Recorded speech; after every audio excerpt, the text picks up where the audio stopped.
Scientists found a new statue on Easter Island, inside the crater of an old volcano. They were sure they already cataloged all the Moai. That's what they call those famous stone giants. But this discovery changes what we know about them. First of all, the Moai were rarely alone, so we may hear about more of them in the same area. Second, it's the first Moai found at the bottom of a lake. Scientists were working on a project to restore the marshland in the volcano's crater when they stumbled upon the statue. The lake that was here began to dry up in 2018. For at least 200 or 300 years, it was almost 10 feet deep, so it would be impossible for humans to build or put a statue on the bottom. Scientists think the Moai are over 500 years old. It's possible that the Rapa Nui people who built them probably brought the statue here when the lake was dry in the past. The new find turned out to be slightly over 5 feet tall, which is smaller than the other statues on the island. It's a full-bodied one with recognizable features. Researchers also plan to do radiocarbon dating to find out the exact age of the statue. They don't plan to remove it from where it was found because the oldest members of the Rapa Nui community want it to stay where it is. Moai statues kept scientists puzzled for centuries. They knew that they were built as a dedication to the island's chiefs, but no one could figure out why they chose these various locations for the statues. Most of them were found along the coast of the island. Researchers from Binghamton University in New York decided to study the locations more closely and learned that it had to do with water. Easter Island has porous volcanic soil that absorbs rain easily, so there aren't enough streams or rivers and too little fresh water. Hundreds of years ago, the island's people relied on groundwater discharge to get drinking water. The water stored deep underground in rock or soil layers, called aquifers, reach a point where it flows up to the surface. When this underground water emerges near the coast, it mixes with the salty seawater, but the salt level remains low enough that the water is safe to drink. The islanders used to collect this water directly from the spots where it flowed out. And it looks like that's why they built the Moai along the coast, right near their most important water source. The main bodies of most of the statues were made of volcanic tuff from a local quarry in what used to be a volcano. This material is easy to carve, but not so easy to transport. That's probably why researchers found over 300 unfinished Moai back in the quarry. The rest of them stand in various locations, facing the villages. It looks like the statues were carved lying on their backs. Then, their sculptors detached them from the rock, moved them downslope, and set them in a vertical position to finish the work. When it was done, it was time to move the statue to its platform. And we're talking about moving statues that weighed around half as much as a single-story, unfurnished house without a car or any modern equipment for 3 miles. The locals must have invented some original transportation method. Scientists tried to recreate it and pulled Moai replicas on wooden sleds. They thought someone would have used palm trees for that purpose, but this theory has been debunked. The most successful experiment so far was wielding ropes to rock the statue down the road in a standing position. This sounds legit, because the local Rapa Nui legends mention that the Moai walked from the quarry. And of course, they needed a good road to get there. In the early 20th century, researchers Catherine Rutledge found an 800-year-old road network on the island. It was a bunch of pathways around 15 feet wide going from the quarry. She thought that those roads were ceremonial and not built just for the statues. She wasn't a famous scientist back then, so others mostly ignored the theory. Several decades later, famous Norwegian adventurer and archaeologist Thor Heyerdahl published his theory. He mentioned that the roads were there exclusively to transport the Moai, and some of the statues were dropped along the way for some reason. But in 2010, researchers found that the statues reached their final destinations because they were all set on hidden platforms. The road floor was U-shaped, so pulling massive statues along them wouldn't be easy. You can still find roughly 15 miles of these roads on the island and see them from satellite images. Scientists used to believe that the Rapa Nui people made Easter Island unlivable and ruined their own civilization. But a new study, that used remote sensing data and machine learning says that the island's population didn't grow too big and collapse. Instead, the islanders figured out how to live in this challenging place and kept their population small and steady for hundreds of years. Researchers found amazing rock gardens as proof for this new theory. Easter Island, or Rapa Nui, is one of the most remote places on Earth where people live. It's surrounded by the Pacific Ocean. Central Chile is 2,200 miles to the east of it, and French Polynesia is 2,600 miles to the west. The island, which is 63 square miles in size, is made entirely of volcanic rock. But the volcano stopped erupting a long time ago, so Rapa Nui's soil has lost most of the useful nutrients that lava once brought here. It's also drier than tropical islands, and its deep waters made fishing much harder for the settlers, as there's no shallow lagoons or reefs to fish in. So, the islanders came up with a smart farming method called rock gardening to survive here. They spread rocks of different sizes over the soil and planted crops like sweet potatoes and taro between the rocks. The rocks protected the plants from harsh winds and salty air and helped regulate the soil's temperature. They also slowly released minerals into the soil, so it became healthier for growing food. Some islanders still use these gardens, although they don't produce a lot of food. People in places like New Zealand, the Canary Islands, and the US Southwest have used similar techniques to grow crops in uneasy environments. While scientists are solving Easter Island mysteries, the island itself is teaching them something new about how the Earth's mantle works. For years, they thought it moved like a slow conveyor belt, carrying tectonic plates along with it. But a new study by geologists from Cuba, Colombia, and the Netherlands is challenging this idea. They used a special method called zircon dating to figure out the island's age. Zircons are tiny crystals that form when magma cools, and they have traces of uranium inside that turns into lead over time. So, the scientists measured this change to tell the age of zircons. And they were shocked when they saw that some zircons were way older than expected, around 165 million years old. The island itself is only 2.5 million years old. The scientists found that these ancient zircons came from deep inside the mantle, under the tectonic plate, by magma from earlier volcanic activity. Easter Island's volcanoes are part of a group called hotspot volcanoes, formed by hot plumes of rock rising from deep within the Earth. Normally, these plumes stay in one spot while the Earth's crust moves above them and creates a chain of islands, like Hawaii.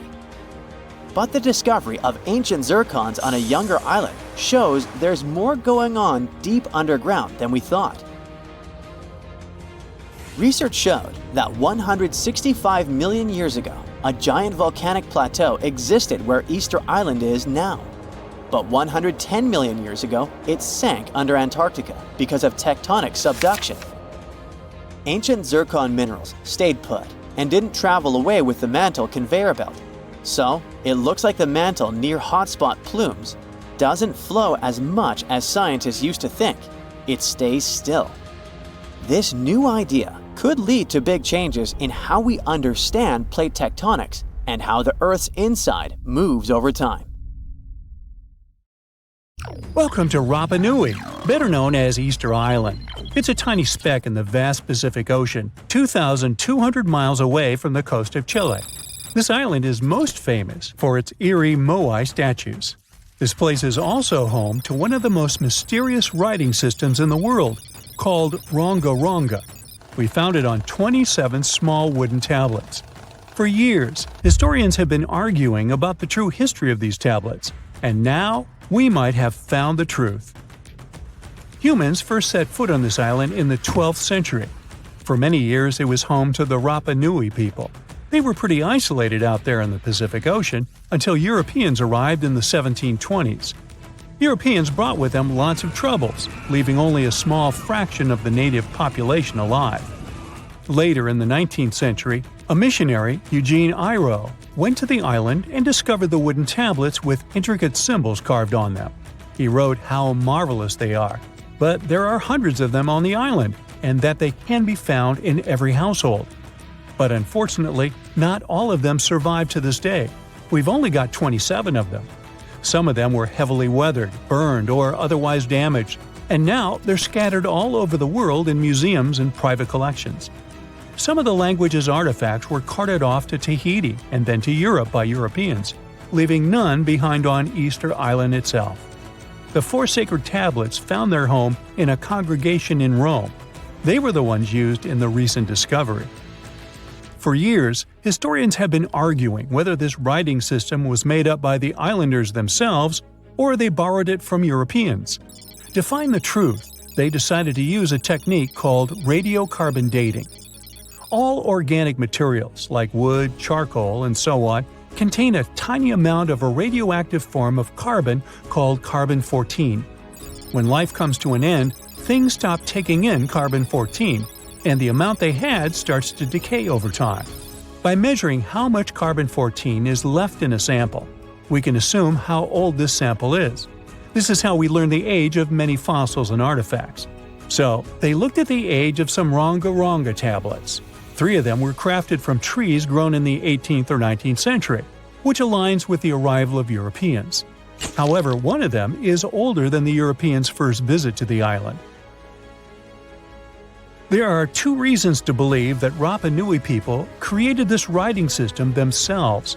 First, Rongo-rongo works differently from European languages.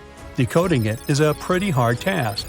Unlike English, this language boasts over 400 unique glyphs, none of which resemble any known writing system. There were many attempts to decipher this language, and none of them were successful so far.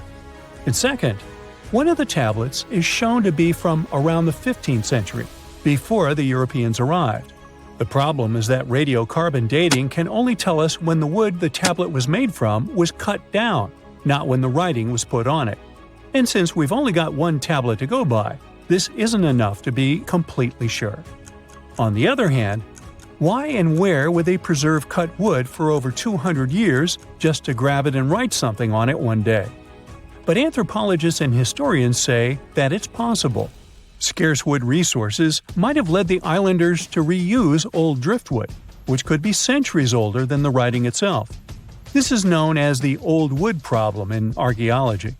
Plus, the tablet looks very preserved. It was maintained to protect it from wood-damaging insects, humidity, and so on. That's why it survived over the centuries. Whatever is written on it, it was probably important for the Rapa Nui people. Now, all of these are guesses and clues, but scientists are cautiously optimistic. They believe that Rongo-rongo could be one of the rare instances of independent writing invention, like those of the Sumerians or the Egyptians. But we need more evidence. In the Rapa Nui language, Rongo-rongo means to recite or to declaim. Not everyone could write, only a select few. Probably only the elite of Easter Island, mostly men, knew and could read this written language. After colonization, none of them survived. So now we have to rack our brains trying to figure out what's written here. First, scholars can't agree on what type of script it is. We aren't even sure that this was their language. But even if it was, we don't know whether it's a primitive form of writing or a fully developed system. In the 1990s, a linguist, Stephen Roger Fisher, believed he might have cracked the code of Rongo-rongo structure. His idea was that these tablets conveyed cosmogonies. Cosmogonies are stories or narratives that explain how the universe was created and how natural phenomena came to be. They often come from ancient traditions and cultures, like those found in East Polynesia. The tablets could have talked about things like how the world began, where everything came from, and how different aspects of nature, like the stars or the mountains, were formed. This would also explain why only the wise elite could write. Fisher thought that Rongo-rongo is a mix of logographic and semasiographic systems, which means that some symbols represent spoken words, while others represent ideas or concepts. But deciphering them would be very hard because it requires extensive memory and knowing context, because the symbols are more like hints than complete expressions. However, other language experts disagreed with his ideas, saying there were problems with how he put together his theory. Unfortunately, Fisher couldn't prove this hypothesis. Maybe these are just drawings. If we look at the tablets, there are some things that look recognizable: people, animals, plants, and geometric shapes. There are some birds. One of them looks like a frigate bird, which Rapa Nui people associate with the deity Maki Maki. There are also fish, centipedes, and so on, or at least these glyphs look like them. Could it be just art or a form of decoration? Maybe, but there are some problems. The glyphs show a high degree of complexity and structure. They also keep the same style. For example, there are several symbols that show something human-like with a raised hand. The only difference is different heads. As if it wasn't complicated enough, this unique writing style also uses a system known as reverse boustrophodon. This means that each alternate line is flipped upside down, resembling nothing seen elsewhere. We don't know why they would turn the tablet upside down after each line. But all this shows that they had some sort of system and organization behind these symbols. Plus, it seems like they use these tablets every day for some practical purpose. But there's some hope for the future. New technology, like AI and other computer programs, might help us understand lost languages. We already started creating algorithms that could help us solve other mysteries, like the Voynich manuscript. Academics even organized the Vesuvius Challenge, a machine learning competition that, in 2023, cracked the riddle of the ancient Herculaneum scrolls. The scrolls were buried under volcanic mud after the catastrophic eruption of Mount Vesuvius in 79 AD. In real life, the scrolls are very fragile, so deciphering them would be a very hard task. But with digital scanning and machine learning, it's much easier. They have a rich history. They most likely belong to the personal library of an Epicurean philosopher named Philodemus. These scrolls contain very important insights into Greek philosophy and Latin literature. If we decipher more of them, we'll learn more about the rich history of the Roman Empire. Humans invest a lot of time and money exploring the unknown. First outer space, then the ocean floor.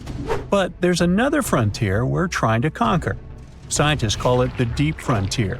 I'm talking about how far down to the Earth's core we've made it so far. During the 60s, humans tried digging the deepest man-made hole on Earth. This took us deep into the Arctic Circle. What later became known as the super deep borehole is also the deepest artificial point on Earth, reaching the depth of 40,230 feet. It took 20 years to drill this far into the Earth's crust, and researchers say this is only about 1/3 of the way through to the mantle. Here's a quick anatomy of our planet. If the Earth is like an onion, the crust is like the thick skin of this onion. This part is only 25 miles thick. Beyond this is the 1,800-mile deep mantle. And after that, right at the center of the Earth is the core, which is made up of 2 layers, inner and outer. Now, can you guess where on the planet the crust is at its thinnest? On the ocean floor. When American scientists understood that, they started drilling holes on the seabed. This gave way to Project Blowhole. It began in 1961, but their technology to drill deep holes on the ocean was really bad. They had to improvise. They installed a system of propellers along the sides of their drill ship to keep it steady over the hole. The main challenge was to drill as vertically as possible. Otherwise, that deep hole would look more like a deep maze. Both the Kola Super Deep Borehole project and the Project Blowhole came to an official stop in the years that followed. But hey, humans have built some pretty deep stuff underground. In 1963, a Turkish man took a swing with his sledgehammer to improve his basement and discovered a tunnel. That tunnel entrance led to more openings that connected a multitude of halls and chambers. He didn't know it, but he had discovered Deringoyu. This once lost city was up to 18 stories tall and 200 feet deep. The city was large enough to host 20,000 people, and it was simply standing beneath Cappadocia in Turkey the whole time. Cappadocia hosts hundreds of subterranean dwellings. 40 of these underground cities are at least 2 stories high, but none of them are as huge as Deringoyu. There's not a lot of historical accounts of how Deringoyu was born. Some speculate that the oldest part of the complex was dug about 2000 BCE by the Hittites. The Hittites were an Indo-European civilization who formed one of the first major civilizations of the Bronze Age in West Asia. Scholars think they built this underground city to protect themselves from invasion. Others think it was actually the Christians who built the city in the 1st century CE. They speculate that it could have been constructed to protect people from the intense temperature variations, extreme heat in summer and freezing cold in winter. Geographically, the terrain under Cappadocia is great for building. The rocks are soft, which makes tunneling easier. For that same reason, opening large caves underground is fragile. That's why most chambers have pillars that support them. On the bright side, and we are, none of the floors at Deringuyu have ever collapsed. The builders of Deringuyu thought of everything. The city was shut off from the world by huge rocks that hid its entrance. It was ventilated by a total of more than 15,000 shafts, around 10 centimeters wide. This way, they guaranteed enough breathing air in the upper levels in a way that they ended up being used as the living and sleeping quarters. The lower levels of this impressive maze were mainly used for storage. But honestly, they had it all: a room for a wine press, for domestic animals, small religious buildings. They certainly didn't spare any efforts to make that underground city as complete as an above-ground one. Now, speaking of impressive underground stuff, Switzerland has the longest tunnel in the world, built here on the Swiss Alps. This absurdly huge tunnel was built over 8,000 feet below the surface. Check this out. This is what the Gotthard-based tunnel looks like. The first idea to build the tunnel was put forward as early as 1947, but construction only officially began in 1999. It took them years to approve the project and then scout for the perfect location. Even so, the 73 different rock types that compose Massif turned the construction into a real challenge. Some of the rocks were as hard as granite, and others were as soft as sandstone. This meant they needed different approaches and equipment so the whole thing wouldn't crumble down. Overall, they had to excavate about 28 million metric tons of rock to make way for the tunnel. There were many other challenges to build that far into the earth. The deeper into the mountain they got, the hotter the temperatures were. Since there's no natural ventilation, temperatures would get as high as 115 degrees Fahrenheit, making it really hard for workers to endure. The tunnel stretches for 35 miles from one end to the other.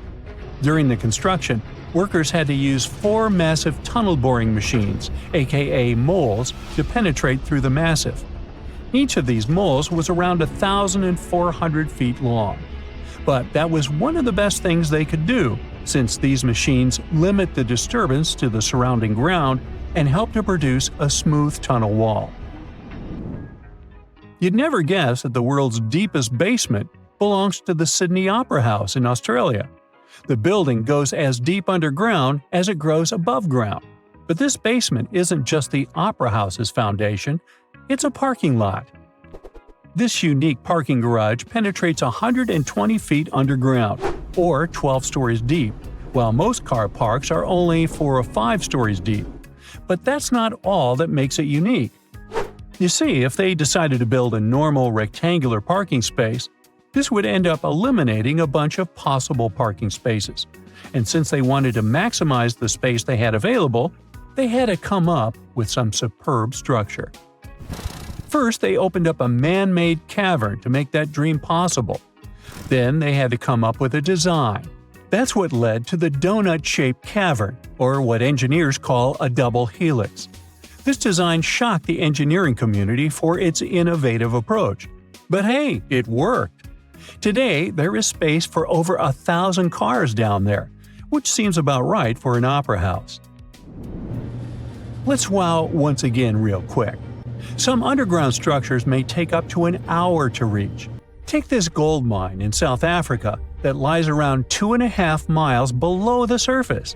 Yeah, you may think, hey, it's just a couple of miles, why does it take an hour to get there? But the conditions are hard and it's not for the weak. But Milan Ladina, an Ecuadorian runner, even completed a half marathon there, Despite temperatures reaching 104 degrees Fahrenheit, high humidity at 80%, and an atmospheric pressure of 1.4, comparable to what divers experience 5 meters under the sea. Yikes! You're wandering across the Sahara Desert, and all you can see around is endless sand. And then, all of a sudden, you spot this mark in the sand. The wisest thing to do is run away from that spot as fast as you can. Because if you squint and focus really well, you'll realize that you're looking at a Saharan horned viper hiding in the sand, waiting for its next meal. Paradoxically, the bite of the snake has never led to human fatalities. But then, why should you run away? Well, let's find out. The Saharan horned viper is one of the desert's most famous snakes and a pro at hiding in plain sight. The Cerastes cerastes, which is this snake's scientific name, is one of the most well-camouflaged creatures in the entire animal kingdom.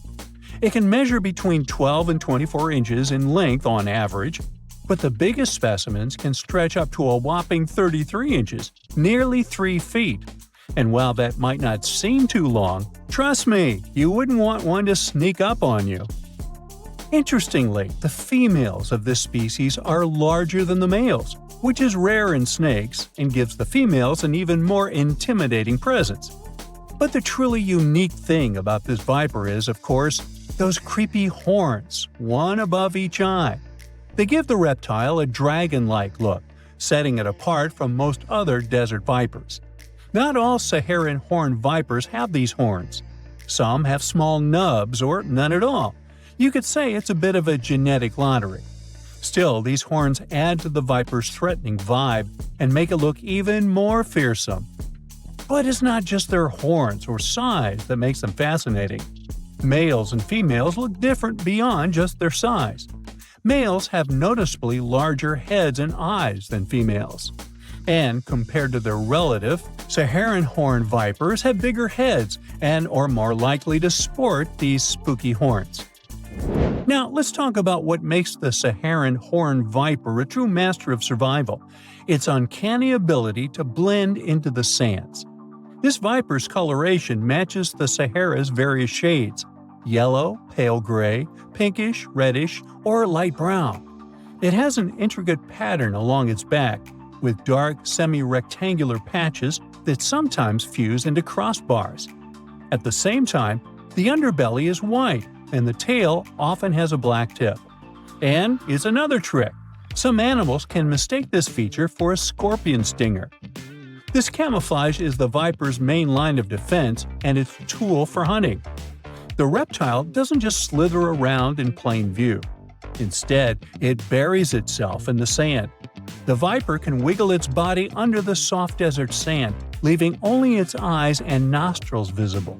Imagine a creature so skilled at hiding that it can lay completely flat and practically disappear, waiting for hours until an unsuspecting mouse or lizard or human wanders by. During the day, the viper also takes shelter under rocks and in burrows left by other animals. Sometimes it even simply hides in the shade of bushes. For a creature that looks so fierce, the Saharan horned viper is surprisingly even-tempered. It won't waste its venom on a threat it can avoid, preferring instead to lie still or try to hide. But when it feels truly threatened, the snake gives a truly dramatic warning. It rubs its coils together, producing a distinctive hissing and crackling sound that lets you know it's ready to strike. And if you ignore that warning, well, this viper's bite is loaded with toxic venom that can be quite dangerous. That's why handling such snakes can be a fatal mistake, as 2 unlucky handlers in Europe once discovered. Both men were bitten by captive Saharan horned vipers, and the bites caused extreme swelling, blood clotting issues, and even kidney failure. The venom in these bites has special compounds that mess with blood clotting, attack kidneys, and can cause serious internal bleeding. The best treatment for these bites is specific antivenom, but it's clear that the bite of a Saharan horned viper is nothing to take lightly. Now here's another astonishing fact about this reptile. When it does move, the Saharan horned viper doesn't slither in the usual way. Instead, it uses a unique style called sidewinding. Picture the animal lifting a loop of its body, moving that loop forward, and then pulling the rest along behind. This sideways walking lets the snake move across the hot sand without letting its belly touch the ground for too long. In a place as hot as the Sahara, this technique isn't just cool looking, it's essential for survival. While the Saharan horned viper is a champion of desert camouflage, it has some serious competition in the camouflage department. Around the world, there are other snakes that have protected the art of blending into their surroundings to catch prey and avoid being eaten themselves. Like the eastern brown snake, an Australian snake that is one of the most venomous in the world. Its brown color lets it blend in with rocks and soil, making it extremely hard to spot until you're practically on top of it. A bite from the snake can be fatal in less than an hour. Or the eastern copperhead, found in the forests of the U.S. This snake's pale tan and pinkish colors blend in perfectly with autumn leaves. It often freezes in place rather than slithering away, which leads to many accidental bites. Its venom usually isn't fatal, but it's painful, and since the reptile hides so well, encounters are common. The Perengaise adder, from Angola and Namibia, loves to hide in the sand like the Saharan horned viper. It mostly eats lizards, and its sandy-colored scales make it almost impossible to see. Thankfully, its bite isn't too dangerous for humans. Now look at this terrifying creature. It's the timber rattlesnake. This rattlesnake lives in the lush forests of the U.S. and uses its colors to blend into the forest floor. You might not see it, but if you hear its rattle, take a step back since its venom is potent. The Pacific gopher snake, found on the west coast of the U.S., can grow up to 7 feet long. The only plus in this situation is that this reptile is non-venomous. It camouflages well in forests and fields, but is harmless to people. Just don't scare it, or you'll get a bite, which is still unpleasant. In the rocky terrains of California and Oregon, you might meet the northern Pacific rattlesnake, which likes blending into dark brown and gold rocks. Hearing a rattle is often your only warning, since this dangerous snake is nearby. These neck snakes aren't particularly dangerous, but they're unsurpassed masters of camouflage. The smooth green snake has a bright green color that matches the leaves in trees and grass, which makes it practically invisible among foliage. The common European viper prefers hiding among leaves and shrubs, and the harmless common garter snake has colors that blend in with dirt and grass. Keep in mind, though, that even though all these snakes are not venomous, they can still give a painful nip. Oh, and I can't but mention the massive reticulated python. Even though it can grow over 21 feet, this South Asian snake is expert at hiding among leaves and shadows. It's one of the only snakes known to occasionally hunt humans, so tread carefully in its territory. Now, in the wild, snakes like the Saharan horned viper rely on camouflage to hunt and avoid being hunted. They might be blending into leaves, sand, or rocks, but in any case, these snakes have evolved to stay hidden from predators and prey alike. The desert viper buries itself to stay cool and catch food, while forest snakes blend in to hunt in silence or avoid curious humans. For them all, staying hidden isn't just a matter of survival, it's a huge advantage. So, next time you're out in nature, remember that you might be walking right past a hidden hunter, watching you from the shadows with a quiet, horrifying patience. Have fun out there. In the ice caves of Mount Rainier in the United States, vibrant blues and whites form breathtaking ice sculptures that sparkle like precious gems. But don't get too close. These delicate formations are constantly at risk of collapse. As temperatures rise, ice chunks and flakes, some the size of a small car, break loose and fall from the cave ceiling. Explorers also face the risk of hypothermia, with freezing air inside and even colder meltwater flowing from the snowfield. The volume of meltwater increases as the day heats up, making the caves even riskier in the afternoon. If you dive into this strange pond in Norway, known as Plura, and swim around for around 1/3 of a mile, you will emerge into a long, colorful cave where limestone and marble formations form narrow and edgy passageways. If you are an okay diver, who does it just for fun, you can end your exploration there. But this cave system is the deepest in Northern Europe, so highly trained and experienced divers can continue exploring the course, which quickly plunges much deeper through pitch-black, ice-cold water, becoming narrow and difficult. In winter, temperatures drop to around 36 degrees Fahrenheit. Sadly, tragic incidents have marked this cave's history, as lost divers have faced perilous retrieval efforts. Jacob's Well in Texas looks like a calm 12-foot swimming hole, inviting and refreshing. Yet, what lies beneath is a treacherous sinkhole leading to a hidden underwater cave system. The dark, secretive depths beneath the placid water descend vertically for about 30 feet, then continue downward at an angle through a series of silted chambers separated by narrow restrictions, finally reaching an average depth of 120 feet, which is about the height of a Ferris wheel.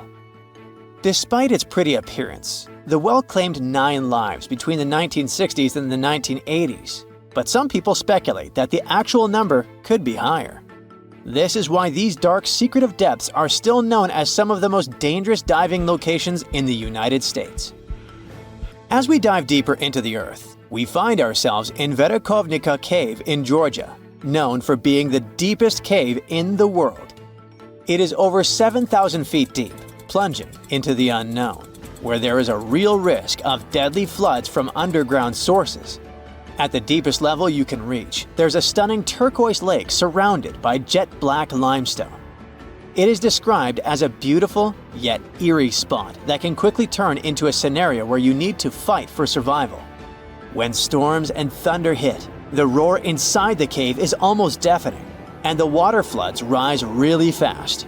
When this happens, explorers cannot afford to wait. They must find a way out immediately. The thing is, caves and storms together are a seriously dangerous mix. Take, for example, the event that occurred in 2018 that had the whole world glued to the news. 12 boys from a junior soccer team went exploring in Thailand's Chiang Rai province with their coach. They raced their bicycles up into the forested hills to reach the Tam Long Cave. In high spirits, they clambered into the cave with just their torches, planning to stay for only about an hour. But they didn't emerge until 2 weeks later. That's because right after they entered there, heavy rainfall began, partially flooding the cave system, blocking their way out, and trapping them deep inside. This is how the world learned about the real dangers of the Tam Long Cave. The Kidam Caves, located in Mount Elgon National Park in Kenya, is considered one of the most dangerous caves in the world. The cavern walls are covered in scuffs and marks that appear to have been made by miners searching for gems or gold. But later, it was discovered that those strange marks were actually made by elephants that go inside and mine the rock, seeking its sodium-rich salts. Although it is interesting, that's not the reason the cave is so frightening.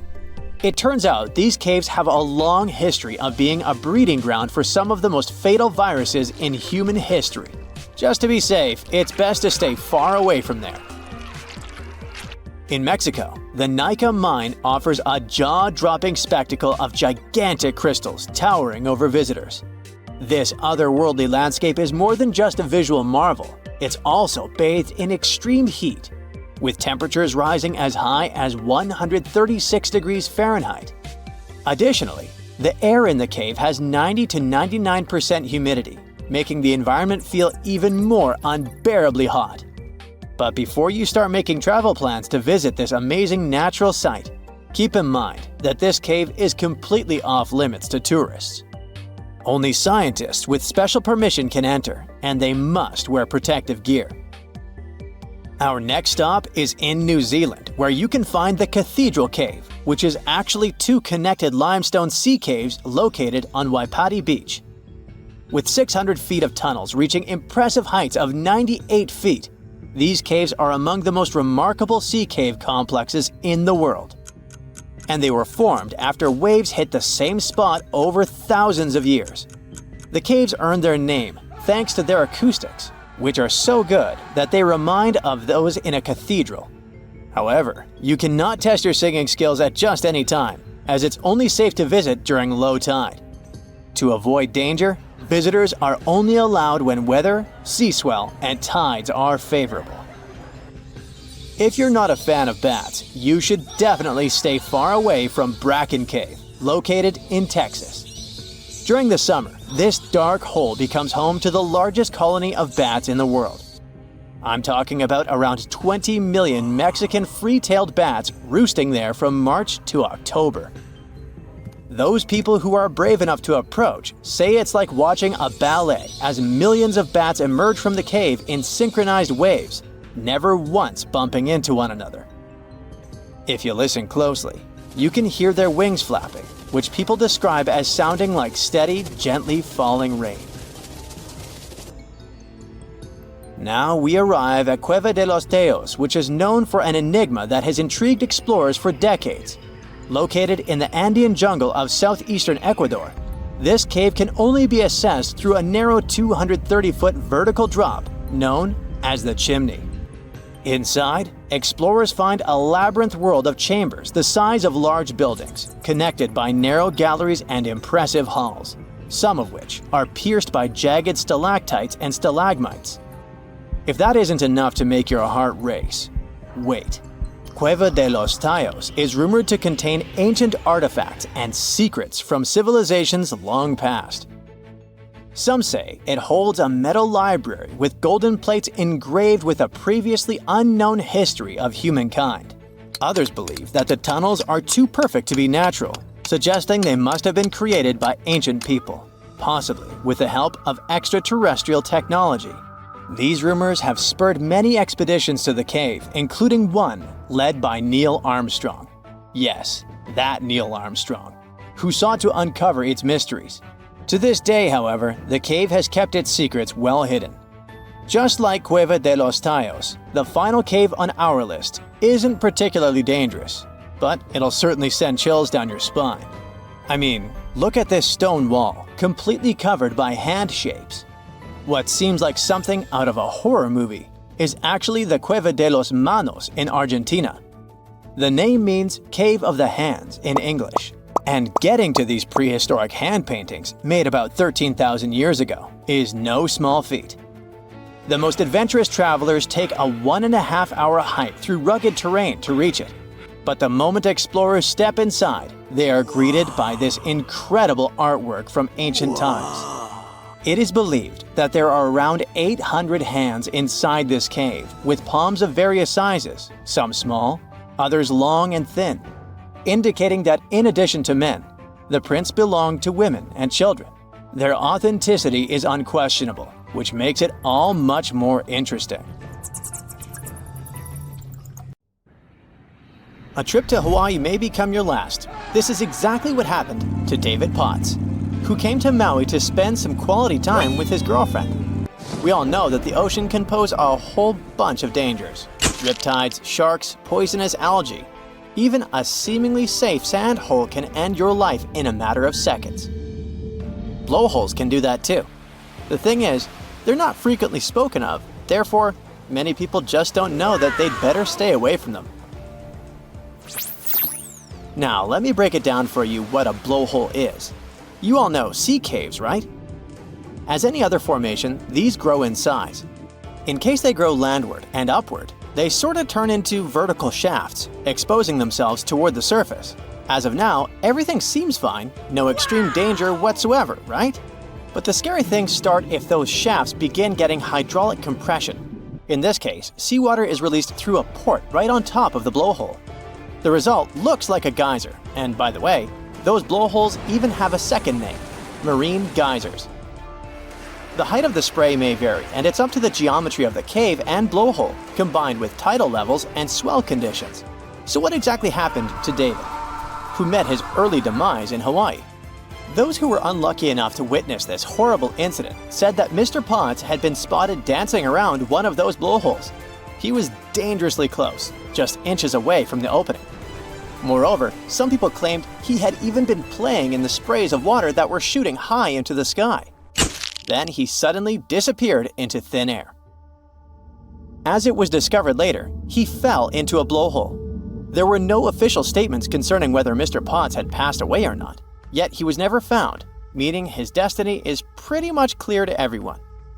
The story took place back in 2011, so he's definitely not coming back, sadly. The big question is, who's responsible for this tragedy? There are no warning signs at the sign, so David could not know how dangerous that innocent fun was in reality. Moreover, witnesses claim it was slippery there, so it must have been an accident. However, despite most tourists knowing how notorious this area is, they still continue visiting the site. No tragic reminders help. So, how do you save yourself in case you come across a blowhole? The best way to do that is to keep as far away from it as possible. If you get sucked by it, your chances of surviving are virtually nil. Just for comparison, not every tsunami gives you chances this low. For instance, a 1-foot water level tsunami only gives you a 0.01% probability of passing away. Even a 3-foot water level, when you literally cannot stand on the ground, only says that the probability of passing away is high. Blowholes, on the contrary, don't give you any chances.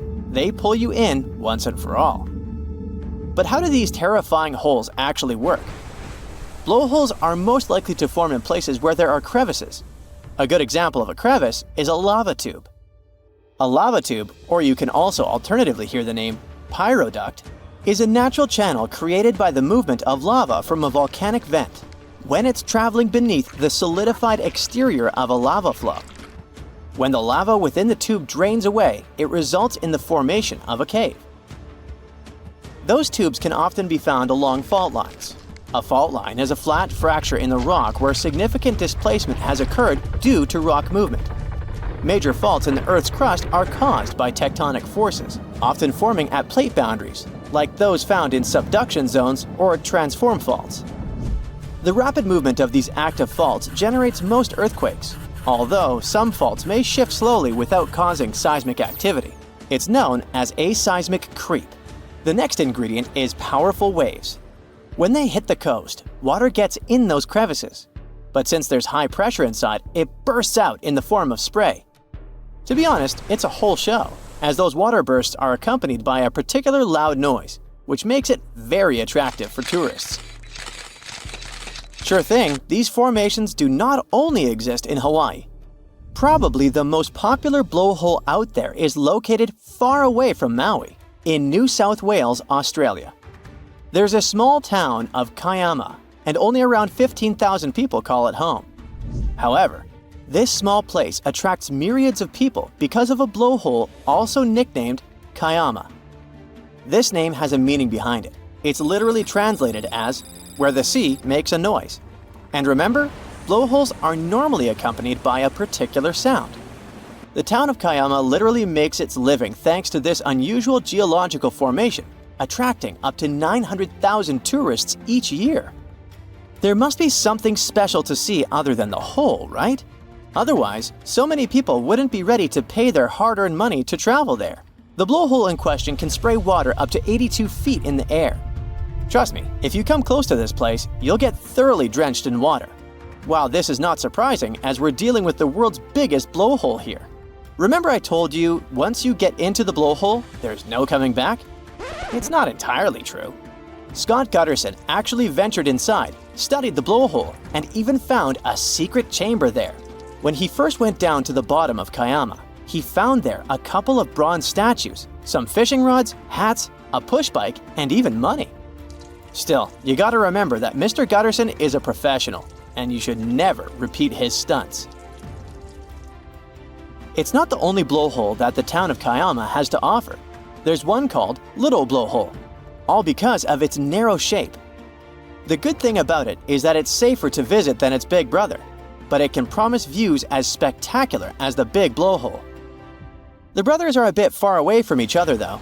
The big one is just several feet away from the coastline, and the little one is around a mile south of the main blowhole.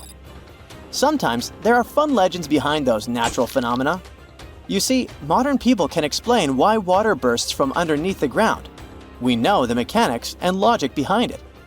But in olden times, people were way more superstitious, and it was not only easier to explain various phenomena as something supernatural, sometimes it was the only one explanation available due to the lack of knowledge and equipment. Thus, La Bufadora, a big blowhole in Mexico, got its beautiful legend.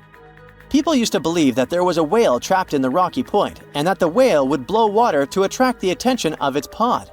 With time, the whale turned to stone and remained there forever. Nobody definitely believes in it in the 21st century, but this legend helps attract tourists from all over the world, which locals are very happy about. You see, La Bufadora is located in a small town 17 miles south of Ensenada, and the blowhole helps create working places. Locals opened souvenir and food places, and at some point, there were about 150 active businesses not far away from the famous blowhole. You can often hear that people call La Bufadora a marine geyser, and while some blowholes can be referred to this way, this is not the case with La Bufadora. This one lacks thermal sources, and thus it can't be called a geyser. The water sprout here is the result of air trapped in a sea cave and forced upward. For it to happen, a wave must push the air into the cave. As a result, this wave is released in the form of water, recedes, creating that signature spray going upward. By the way, those sprays can reach up to 100 feet into the air. The sprays have their own time frequency too. It depends on multiple factors. But as for La Bufadora, the range between eruptions is 13 to 17 seconds. On September 16th of 2023, without warning, the Earth began to hum. A low, strange vibration reverberated through the crust. This set off seismic alarms all across the globe.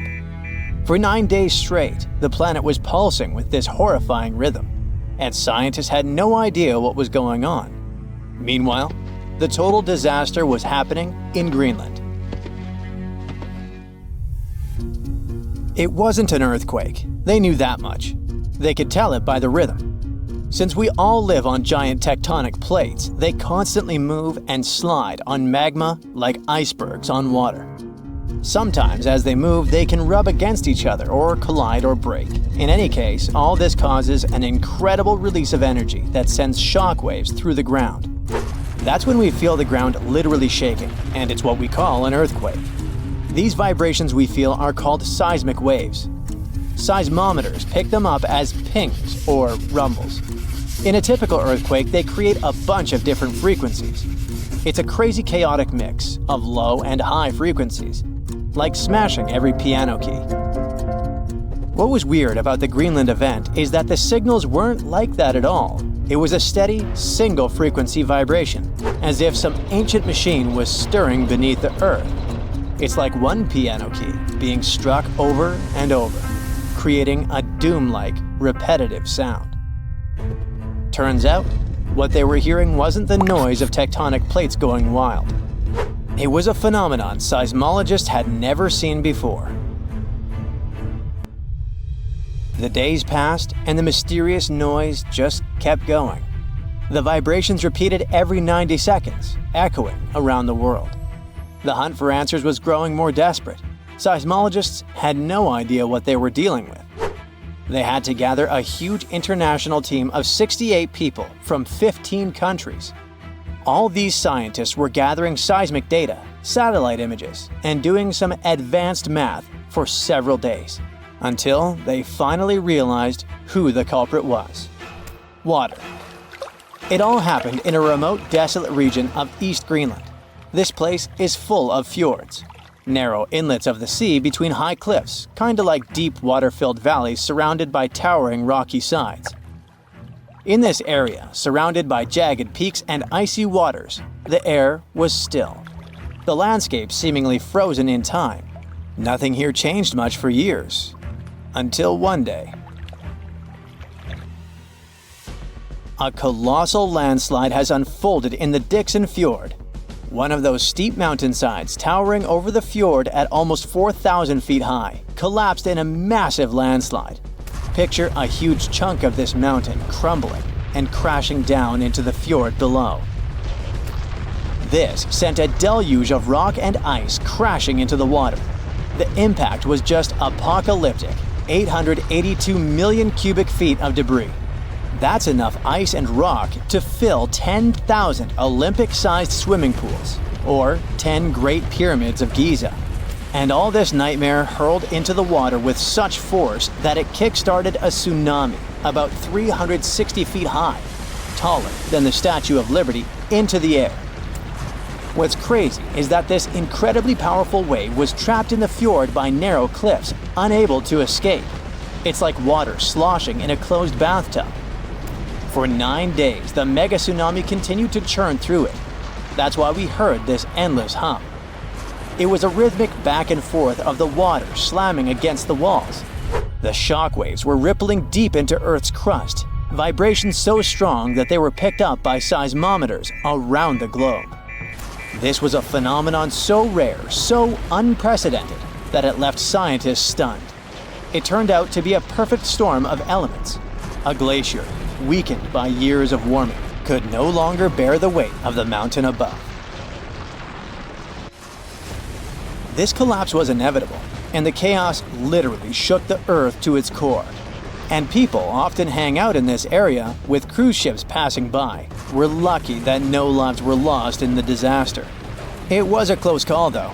A tourist ship stranded in the area just 2 days before narrowly escaped the tsunami's reach by pure luck. But it doesn't mean there were no losses. The waves destroyed a nearby Inuit site, which was there untouched for over 200 years. They also swept away the huts at a research station that were about 43 miles away. The vibrations traveled from Greenland to the South Pole in less than an hour. That just shows how dangerous events like this can be. And this isn't the only place where such catastrophes are happening. In the beautiful California community of Rancho Palos Verdes, the ground is shifting so quickly that it's tearing homes apart. The land there has always been kinda unstable. It has some unique geology. It's built on soft, clay-rich soil and sits on a geological fault line, which makes it prone to landslides. This means that this land is prone to slow, natural shifting over many years, even when no crazy weather is happening. It's been like this for decades, but usually it's slow and pretty manageable, like about a foot a year. Imagine a tree that you played with as a kid moving 20 feet to the left as you grow up. For decades, residents adapted. They built their homes on adjustable beams. This helped the houses to move with the land, and that strategy worked well until now. Recently, things have been getting much worse in the community. Now, the land is moving by a foot in a single week. That would be like if the same tree moved almost 960 feet since you were a child. The past 2 years have also caused some heavy rains, and the weather has been getting worse. This increased water content in the soil. The land became heavier and more prone to rapid movement. Now, this once idyllic seaside escape turned into a disaster zone. Cracks have appeared in closets, gardens, and roads, growing larger with each passing day. Streets that were once smooth are now buckled and twisted, with roads turning into a crazy theme park. Houses that once stood firm are being ripped from their foundations, some of them split in half. One of the houses had its front door 8 feet off the ground. Entire neighborhoods have been plunged into chaos. Utility companies had to switch off gas and electricity indefinitely to prevent potential disasters. The hardest hit is the coastal neighborhood of Portuguese Bend, where residents are living on the edge, literally. It always had amazing ocean views and cool sea breezes, with horses and peacocks still wandering the tree-lined streets. But now, it's like an earthquake hit. Only this time, the earth isn't stopping. For many, this place feels like paradise, if only the land would stop shifting beneath their feet. So the locals don't give up. Some of them had to leave, but many are determined to stay and fight, despite the destruction. But they still have to pour in hundreds of thousands of dollars to save their properties. People have installed generators to keep the lights on and set up sewer systems and pumps to drain the groundwater causing the landslides. Some say that the only way for these neighborhoods to survive might be to go completely off-grid, installing power walls to store energy and stuff like that. People are trying their best to run the sewer system off generators. They hope that they could get rid of this water in the soil that's causing these hellish landslides in the first place. They're determined to fight, but they will need help and support from the government to fight this disaster. Landslides are actually more common across the US than many might think.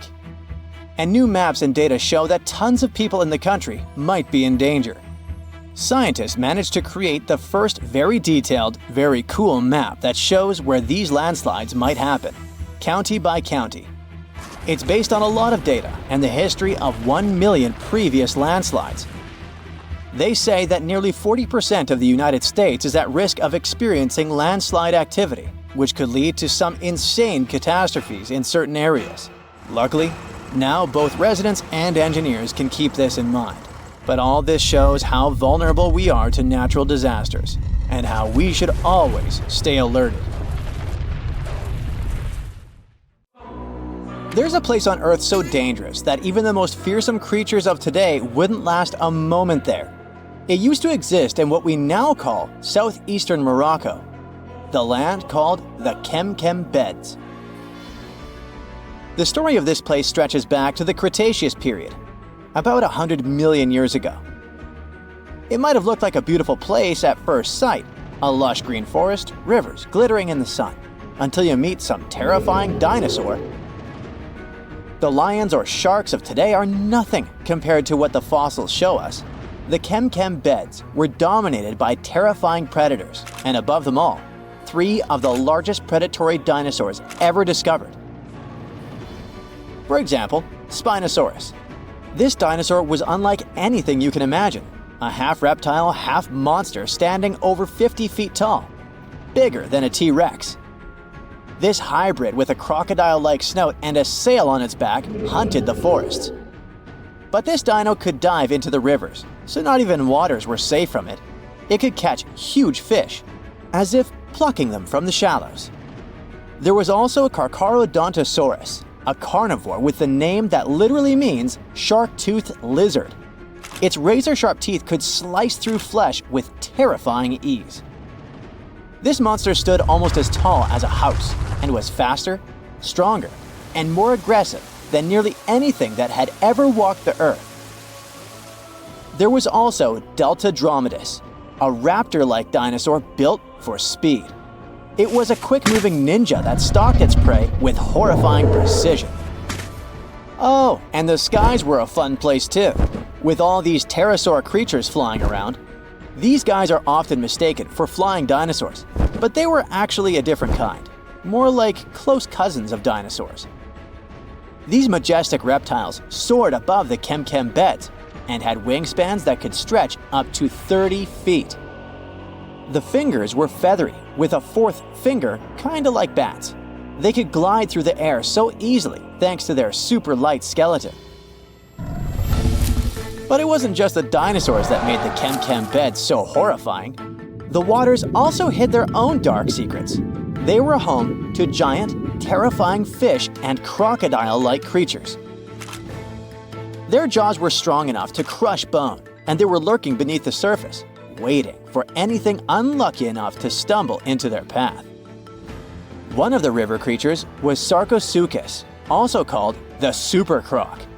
Being about 40 feet long, it could easily swallow an adult human. Or better yet, it could take on a full-grown dinosaur and win. Its jaws snapped with unimaginable force, and no creature, not even Spinosaurus, was safe from it. Coelacanths could also hang out in the rivers. It was a monstrous predator that could easily swallow a huge fish whole. They had these creepy, icky fins that moved in a way similar to how human arms and legs move. And they could also kind of raise their heads like humans because of a special joint in their skull. Ew. Fun fact, we thought these monsters had gone extinct 60 million years ago, together with dinosaurs. But recently, we rediscovered them living and thriving in the Indian Ocean. Turns out they were just hiding in the deep waters. They probably didn't even notice the dinosaur asteroid or humans at all. Yay? Don't worry, over millions of years, they became basically harmless. They got 4 to 5 times smaller, even though they still weigh about 200 pounds. Just imagine what they were like back in the day. Kem waters were also home to giant lungfish and other creepy aquatic creatures. So you couldn't even drink or take a swim safely without getting bitten by something. Whew, what a place. Even turtles there were the size of cars. Imagine trying to survive in a world where creatures like this are literally everywhere. And I mean everywhere. This place was unique not because huge beasts lived there, but because of the sheer number of predators. You might think, it shouldn't be that easy for all these predators to hang out in one place, right? And you're right. Seems like prey was scarce there. That's even more chilling. All the predators just wandered around, hunting whatever meager life remained. And if there's none, then fighting each other. For years, scientists have wondered why it was the case. Maybe that's just how life was back then. And all corners of Earth were crazy like that. Or is there something special about this place? Some even say that maybe it's just because we only found predators' fossils. Well, normal, friendly animals have disappeared, and that the fossil record might be skewed. But who knows? And the environment itself was just as fascinating as the beasts who lived there, just a bit more friendly. It's hard to imagine, but back in the day, this desert was a green paradise, humid and full of rivers. The heat of the sun scorched the land. The climate was hot, so hot that even the poles were warm. The weather there was extreme. Dry seasons followed by intense storms, which shaped the land and life.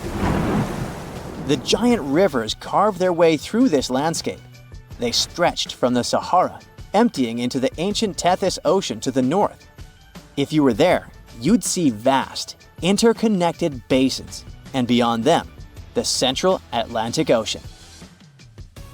The floodplain stretched out beneath a sweltering sky. The rivers were just as wild as local animals, flowing lazily one day, but raging like furious beasts the next. At first, these rivers were powerful, carving deep channels through the land and creating wide sandbanks. But over time, they slowed down, and the landscape changed into shallow ponds and salt-covered flats. As water gradually faded away, it left behind a patchwork of wetlands and slow-moving waters. Right now, the Kem Beds is a vast, rugged desert where time has stood still for millions of years. If you visited it, you'd see a giant escarpment, its rocky face winding along the border of Morocco and Algeria, bathed in the sun's harsh light. Beneath your feet would lie layers of fossilized history. That's one of the reasons why scientists were long fascinated with this place. It must be one of the most comprehensive collections of fossils ever discovered in northern Africa. There are fossils from other parts of Africa, of course, like Egypt's Bahariya Formation. But they don't tell us much about life during this time, not like Kem. That's all because those rivers we mentioned in hotter and drier places, they've eroded or still remain buried under the sand. The first discoveries from Kem began in the late 1940s. A scientist named Schubert uncovered bony fish fossils among the escarpment near the Morocco-Algeria border. Just a few years later, a paleontologist, René Lavoca, took things to the next level. Traveling by camelback, he scoured the desert landscape and uncovered a real treasure trove of fossils. He found the partial skeleton of a massive herbivore dinosaur. Finally, at least one peaceful creature in the Kem Beds. This long-necked giant roamed the ancient river valleys and ate leaves like a good boy. For the next several decades, scientists only did small-scale fossil hunting expeditions to this place. There were modest discoveries made here and there. Then, in the 1970s, German paleontologist Helmut Alberti led his team to the Kem Beds, and that's when things took a wild turn. They uncovered fossils of prehistoric fish, crocodiles, dinosaurs, and pieces of the infamous Spinosaurus. Imagine being one of the scientists on that team. They were probably jumping from excitement. By the mid-1990s, the fossil game changed dramatically. Incredible new species were identified from the Chem beds. Over the years, the discovery pace has only accelerated. Paleontologists, armed with new tools and techniques, have uncovered more fossils than ever before, and there's only more to come. 1,000 years ago, near modern-day St. Louis, Missouri, there was a vibrant, bustling city called Cahokia. It was a Native American city, the largest and most influential one in Mississippian culture. At its peak, around 1050 BCE, Cahokia was home to as many as 30,000 people, making it larger than Paris at the time. But what's interesting is that Cahokia didn't have any big marketplace. Usually trade was the backbone of any big city, yet this one stood out for archaeologists. That's because Cahokia wasn't about commerce. It was about culture, community, and parties. The people who lived there threw massive parties that would last for days. The city's grandest feature was its 50-acre plaza, surrounded by amazing earthen pyramids. This massive space could hold over 10,000 people. Imagine them all gathering there for festivities, dancing, drinking coffees and teas, feasting on deer, and betting on sports. The events were super lively. Cahokians would wear awesome costumes, style their hair in interesting ways, and decorate their bodies with tattoos. Athletes were playing a game called Chunky, where they hurled spears at a rolling stone disc, competing to get as close as possible. The roar of the crowd filled the air, and performers showed off their skills. These celebrations were so wild, they left traces in history. After the parties ended, Cahokians cleaned up by tossing leftovers into pits. Archaeologists have uncovered these waste pits, and they were filled with food remains and pottery. One pit alone contained the remains of 2,000 deer, and that's from a single event. They also found traces of yaupon holly, a caffeinated plant that was traded from hundreds of miles away. This just shows how much effort and thought Cahokians put in their celebrations. Would you like to live in a city like this? But aside from all the fun and games, Cahokia was also deeply complex and spiritual.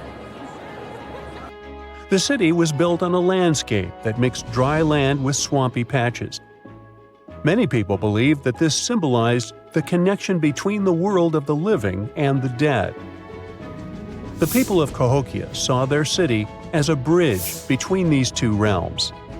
They built earthen mounds, both for ceremonies and rituals, and as construction support. These mounds rose from the swampy areas. Meanwhile, people settled in the drier spots. Elevated pathways connected these neighborhoods, creating a physical link between life and death. Isn't it sad that some ancient metropolises that rival modern cities in scale just disappeared? Cahokia's story came to a quiet end around 1350 CE, when the city was abandoned, all due to changes in environments and weather, floods, and other problems. But the influence of Cahokia was so big, it spread to distant places. Some of their traditions, like Chunky and Yaupon tea, have survived in native communities to this day. Today, Cahokia is a UNESCO World Heritage Site, and it's not the only megacity we lost. About 5,000 years ago, people in the Indus Valley built some of the world's first cities. Mohenjo Daro was an ancient city in what is now Pakistan. The city was built around 2500 BCE, and back then, it was a thriving hub of the Indus civilization. Sure, it was much smaller than modern cities, but it was quite huge at the time, around 40,000 inhabitants. It looks like the locals were crazily strict and disciplined people. The city's planning and organization were incredible. It was laid out in a grid pattern. Streets and important buildings aligned along the north-south axis, probably to match the movement of the sun and moon. They also built one of the most advanced systems for water and waste management of their time. The city had about 700 wells. Nearly every house had its own.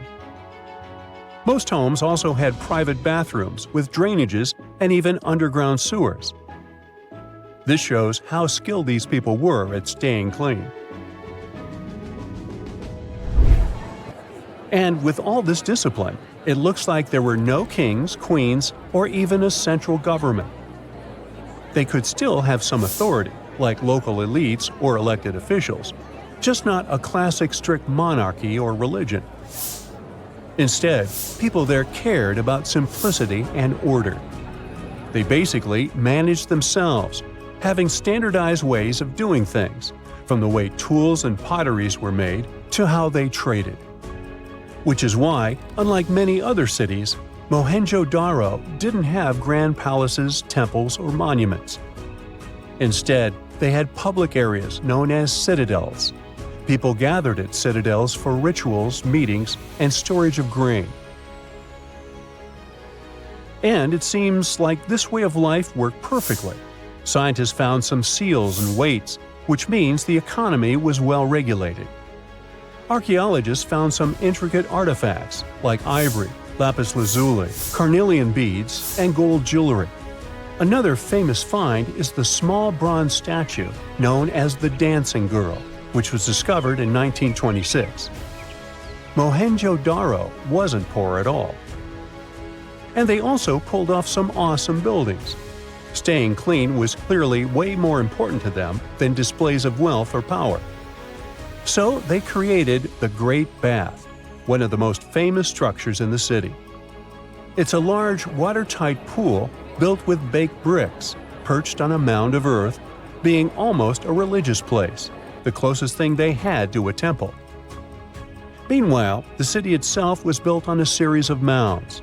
They grew taller over the centuries as people added new houses and structures. Why did the city fail? No one really knows. There's something mysterious about the sculptures archaeologists found. Many of them seemed intentionally broken. This means the city's later inhabitants, maybe invaders or something, destroyed them for some reason. Some scientists think that the Indus River may have shifted course, disrupting agriculture and trade. But there's no evidence of a flood or any big event like this. It just seems like, over time, the entire Indus civilization just gradually faded away. By 1900 BCE, the culture had shifted and didn't leave much behind. Let me tell you now about the ancient city of Kos, which is located where the modern town of Kos now stands in Greece. Imagine arriving by sea, and the first thing that hits you is the sheer grandeur of its agora, this massive public square built with stones in different colors, laid out on terraces that rise above you. It was one of the biggest in the ancient world, and it made a great impression on anyone approaching the city. This place has a rich history, dating back to around 2300 to 2200 BCE. A long time ago, local folk gathered up from different parts of the island to form a new city in the northeast. People have lived there since the Bronze Age, and over time, it became a super important center of culture and trade. And no wonder, since it's right near a natural harbor. The harbor was sheltered by two breakwaters, and people built some of the most important religious sites there, including the sanctuaries of Aphrodite and Hercules. Kos wasn't just beautiful, though. It had some brilliant design. The whole city was laid out in a neat grid, with streets crossing each other at perfect right angles, literally looking almost like a modern city. Thanks to this, moving around was super easy, and the blocks, or insulae, were big enough to fit several large houses. Kos remained largely unchanged until the 6th century CE. Over time, it started gradually shrinking in size, confined within the walls of what is now the Chora neighborhood. Meanwhile, Palmyra was an ancient city built around a beautiful oasis sometime around the 3rd millennium BCE. Originally known as Tadmor, this city flourished as a major stop on the Silk Road, linking the Near East with Asia. It was a thriving center of trade and culture. They had a marketplace, assembly buildings, grand gates. In other words, this place was bustling with life. The city has been through many hands throughout its history, from the Byzantine to Arab caliphates, which is probably why it had some awesome architecture. An interesting blend of Greco-Roman, Persian, and Arabic vibes. The Temple of Bel, the Great Colonnade, and a Roman-style theater. But, like all the others, it decayed over time. Palmyra's importance faded, and by the early 1400s, it had been largely destroyed. But at least its ruins remain. Right now, they're a UNESCO World Heritage Site. You'd be surprised to find out the life-changing discoveries a person can make just by browsing Google Maps. Like this guy, who found a suspicious crater and might have made a major scientific discovery. In 2024, Canadian Joël Lupoint was planning a casual camping trip in his homeland. He opened Google Earth and zoomed in Quebec's Côte-Nord region. That's when he saw it, this unusual rounded structure. The measurement was impressive, 9.3 miles from one point to another, and there seemed to be a lake next to it. He was quick to print the screen and sent the image to a French geophysicist to see if he knew anything about it. Most times these images turn out to be nothing, or simply Google Earth watermarks. But he was surprised when he opened his email and saw the scientist's reply. The geophysicist said that, judging by the looks of the topography, Lapointe could have discovered a meteor impact area. Now, impact areas are really hard to identify. Since they've been around for millions of years, most of their shapes have been heavily changed by erosion. Scientists call these areas impact structures. They're usually circular or crater-like and are made up of deformed bedrock. It happens when a meteor falls into the surface of the Earth. Here's the thing. Since the crater has huge walls around it, these areas are usually mistaken for mountain ranges. That's what left the Canadian explorer confused. But the French geophysicist that analyzed the case gave him hope. That weird formation in Quebec had been classified as a type of volcanic formation. After Lapointe brought this subject back to the agenda, scientists had to dig a little deeper to find the truth. Until this recent discovery, scientists thought the area looked like that due to some volcanic formation. This is actually normal, since other things such as volcanism and sinkholes can be mistaken for impact craters. To verify, they asked for some samples of the site. This is a more reliable way to fact-check whether a meteor landed there or not. When the meteor hits the Earth, it brings different types of minerals from outer space. That's the wonderful thing about impact craters. They reveal a link between Earth and the outside universe. By now, scientists have cataloged most of the minerals that are native to our planet. When they're searching for an impact structure, they usually look for things such as teenite and kamacite, which can only be found in meteors. The biggest known impact crater in the world is the Vredefort crater, located in South Africa. This big thing was formed some 4 billion years ago. The asteroid that made it is estimated to have been one of the largest ever to strike planet Earth.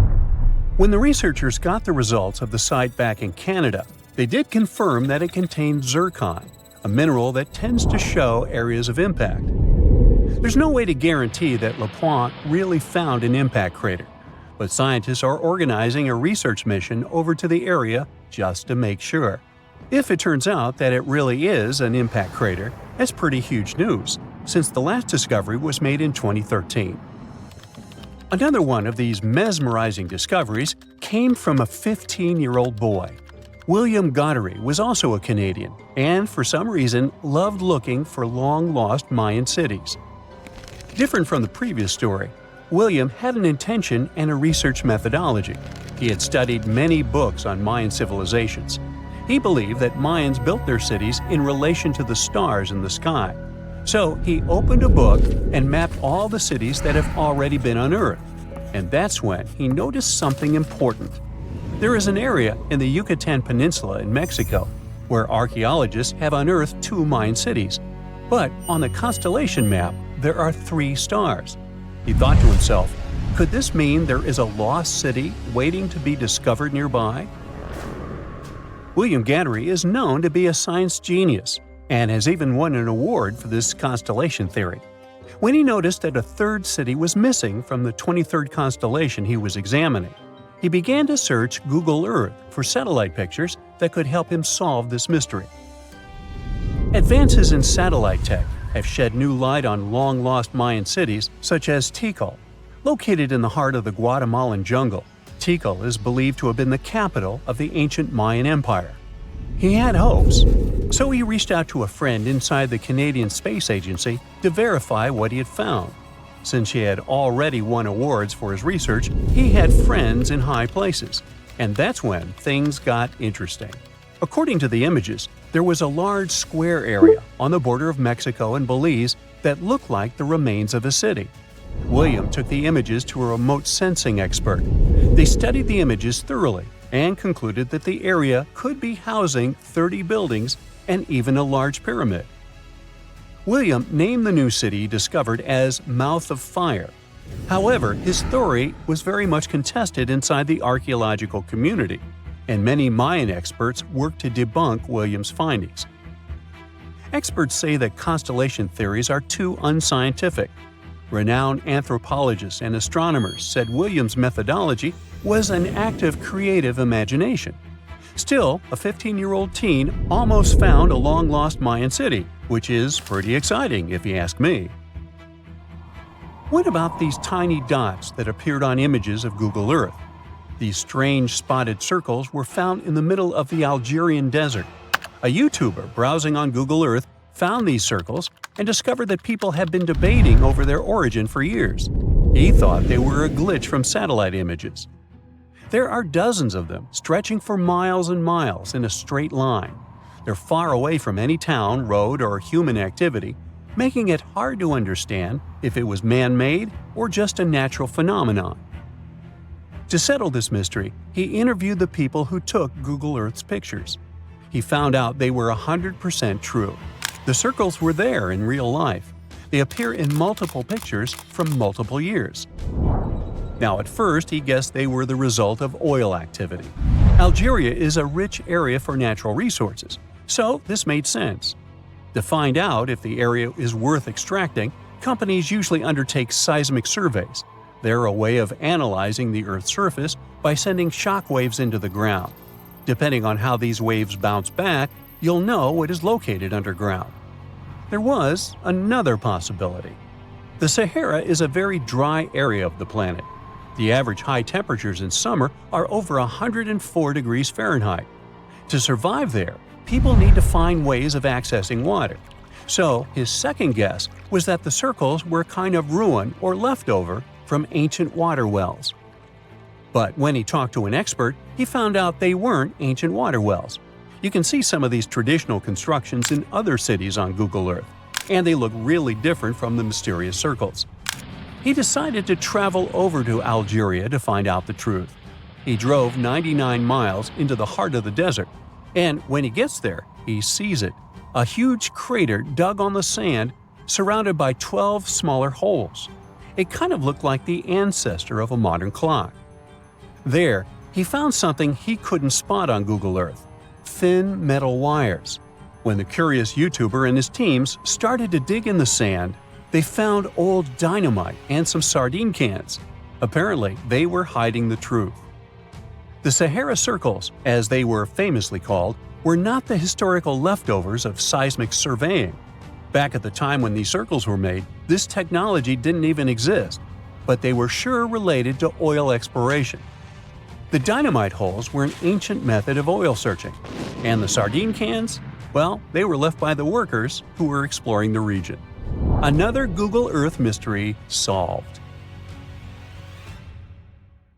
When you think of an epic desert scene with blazing sun, endless dunes, and those magical little oases, you probably picture the legendary Sahara, right?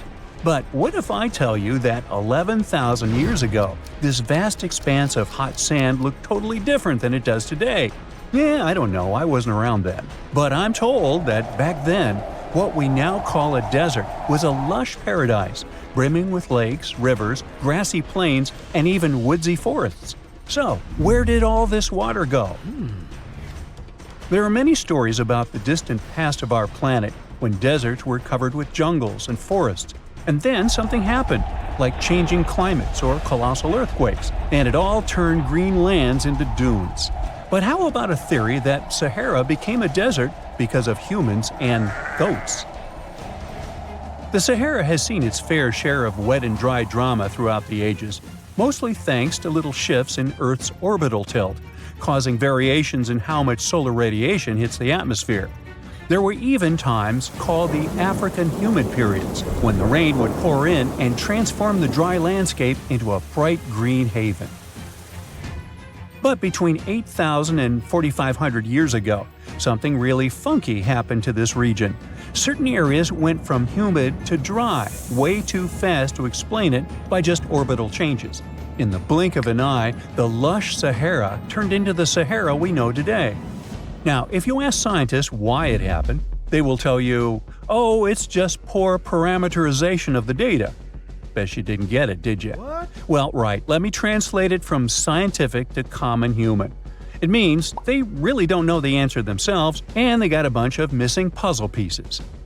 But as scientists sifted through ancient dirt and pollen samples, they spotted a quirky trend.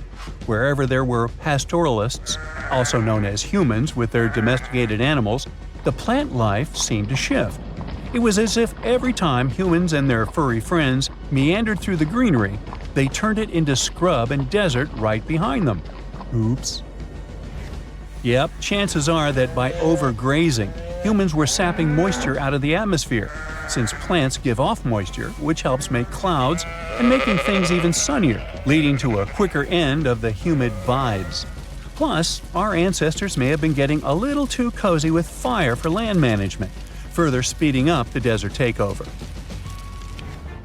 Anyway, scientists are sure that this lush Sahara would have turned back into desert eventually, even if humans hadn't shown up, thanks to Earth's natural rhythms. So there's no need to pin this abrupt change solely on humans. It could simply be about nature getting feedback from vegetation and dust cycles. It's difficult to determine what caused these changes, as it's all interconnected. During the last humid period, the Sahara was filled with hunter-gatherers. As things got a little drier, they started herding animals for food. The weather pushed people to herd cattle. It's also possible that grazing sped up the landscape degradation. So, which came first, the chicken or the egg? Or in this case, the human or the cow? It's tough to tell with the evidence we have now.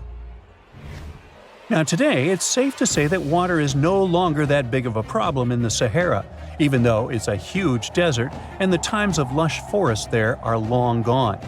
But technology's got us covered. For example, the Nubian Sandstone Aquifer System, the biggest underground water stash on the planet. It's nestled beneath the Sahara Desert's eastern edge and stretches across 4 northeastern African countries – Sudan, Chad, Libya, and Egypt, covering a whopping 770,000 square miles and holding around 36,000 square miles of groundwater. Just look at the pipes transported when it was being built. It's the world's largest irrigation project. No wonder it's feasible to thrive in the Sahara today. But imagine thriving in the Sahara Desert with just one water source. Sounds like a tough gig, right? But the ancient Garamantes did just that, surviving and even thriving for nearly 1,000 years without monsoons or rivers flowing to their desert paradise. These clever folks were the trendsetters of urban life in the sands, and even the Romans couldn't help but notice their genius. While many thought they were just desert-dwelling savages, the Garamantes were busy building an empire in one of the toughest climates on Earth. But how did they do that? Well, they got crafty and dug a whole bunch of underground tunnels to tap into a massive sandstone aquifer. They were literally squeezing every drop of life from under the dunes. But recently, research showed that the Garamantes weren't just hardworking, they were pretty lucky too. The Garamantes had an underground aquifer that brought water up to a hill where they built over 500 fogaras, which are irrigation systems, some stretching as long as 2.5 miles. It was like sipping water through a straw, which let them irrigate their crops for nearly a century, especially since even a little rain would help recharge the system. But eventually, due to rain insufficiency, the aquifer ran low, and reaching it again would have meant digging more tunnels and relying on more people. That's a tough problem, considering these people were in the middle of food and water shortages. Guess I don't need to tell you what happened to the Garamantes, do I? The fall of the Garamentian culture might be linked to several factors. It may have been due to climate changes, or they may have simply used their water resources too much. Back in the day, the Sahara Desert was actually fertile agricultural land, thanks in part to the cool irrigation system the Garamentians created. But since fossil water isn't something you can replenish over time, the groundwater levels dropped pretty low. This likely played a big role in the kingdom's decline by the late 7th century CE. That sounds like someone who hit a lottery jackpot, used up all the money, and went back to their original not-so-cool job once the bank account got fully drained. Oh, by the way, even if the Garamantes left some secret wisdom messages for us, the chances are we'll never get what they wanted to tell us. Nobody really knows what language they used, and their texts are nearly indecipherable to us today. But let's go back to the Green Sahara. So it transformed into a desert about 4,500 years ago. But today, we can understand how people lived in those times in the Sahara thanks to natural parks in Africa that have the ultimate outdoor art gallery. There are well over 15,000 ancient paintings and carvings depicting everyday life from around 11,000 years ago. However, if the carvings aren't enough for you and you feel like visiting an actual green desert, all you have to do is book a flight to California. One of the most beautiful phenomenon in the world, the superbloom, takes place here. Look at all these colors: orange, green, pink.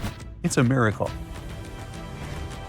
Wildflowers bloom right in the middle of a hot desert after several years of rainfall in dry places. It's such a bright and colorful landscape that superblooms can be seen from space. This rare phenomenon can be observed in other arid places and deserts in western and southern Africa, Western Australia, and Chile. In all these places, the weather is very hot and dry in summer. Mild humid air comes in winter, and this is the ideal environment for mass flowering. Flower seeds that lie in desert sands can wait for decades before starting to produce flowers. When the hot sun destroys all the weeds and grass, and the rainfall becomes enough to moisten the soil, the seeds are kind of like, well, okay, now it's our turn to play a big game. And then hundreds of thousands of tourists come to take photos and post these beautiful pictures on social media. And this, unfortunately, is one of the main dangers for flowers. Therefore, if you find yourself in a place like this, don't pick the flowers and don't trample on them. Stay on the path, don't litter. Take only pictures and leave only footprints. You get it? Good. In 1936, British Egyptologist Walter Bryan Emery found a small object in the desert that made people debate whether it was an elaborate stone model of a flying saucer or even a hyperdrive from a spaceship that belonged to some advanced civilization that visited the Earth. Emery spent years excavating sites along the Nile River Valley, especially in the huge ancient necropolis of Saqqara. He found countless treasures from ancient Egypt, and the most bizarre one was definitely from the tomb of a high official, Sabu. Historians don't know exactly who he was for sure. Some sources say he was a king's son. His burial at Saqqara means he was an important figure in the royal court. There are no records from this early period he lived in, so Sabu's role and fate are still a mystery.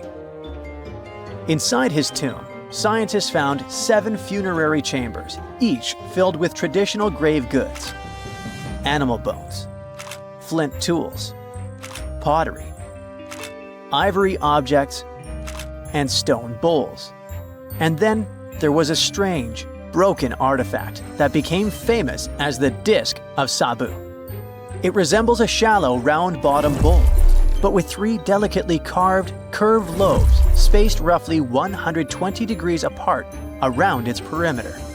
These lobes are separated by 3 holes, and at the center, there's a thin tube.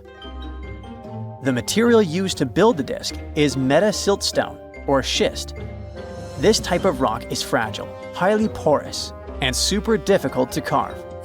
It flakes easily and crumbles under pressure. So how they made the disc out of it with rather simple stone and copper tools from 3000 BCE is still a mystery. The next big question is why they decided to bury Sabu with it. Perhaps if we knew its true purpose, it would make more sense. When it was first discovered, archaeologists thought it was nothing more than a vase, an incense burner, or a ceremonial decoration. But those who took a closer look from the point of view of an engineer decided it could actually be a component of a larger mechanism. An amateur historian made an exact copy of the artifact with a 3D printer, and it turned out that the disc of Sabu was an ancient impeller, a crucial part of a centrifugal pump. When they put it in a housing and span at high speeds using the small central shaft, the disc was able to displace water. When it was tested without a housing, the disc created a powerful vortex. It became clear that the curved lobes and slightly concave shape of the disc weren't random. It was probably all engineered to move water with remarkable efficiency, like a powerful pump mechanism. Ancient Egypt's entire civilization depended on irrigation. Later dynasties perfected basin irrigation and managed to control the rise and fall of the Nile to take the most from agriculture. So, the engineers of the first dynasty may have been experimenting with advanced irrigation techniques thousands of years earlier than scientists previously thought. But then again, some people have doubts schist is strong enough to be used for a pumping mechanism. They suggest that artisans from Egypt's first dynasty were trying to recreate an even older object, using whatever tools and materials they had. It could be a stone replica of something originally made from metal, possibly belonging to a civilization far older and more advanced than ancient Egypt itself. One Swiss author takes this idea even further and proposes that the disc is a copy of a component from an extraterrestrial spaceship's hyperdrive, or stone model of a flying saucer. One French researcher believes the disc of Sabu was part of a secret massive factory system to manufacture sodium carbonate inside pyramids. Some people suggest that the disc may have been a primitive tool for weaving ropes. The lobes held strands of silk or fiber that were twisted into twine when it was spun. Or it may have been a gigantic lamp. Another historical mystery is a map from 1513 that is believed to be the oldest surviving detailed map showing the Americas. The author of the map is a Turkish captain, Piri Reis. He never crossed the ocean himself and put together this map from 20 regional maps. He used an Arab map of India, 4 Portuguese maps showing India and China, and a map of America by Christopher Columbus as he saw it. This last map was lost for many years, so Reis's map gave us an idea of what Columbus must have recorded during his 3rd voyage to the New World.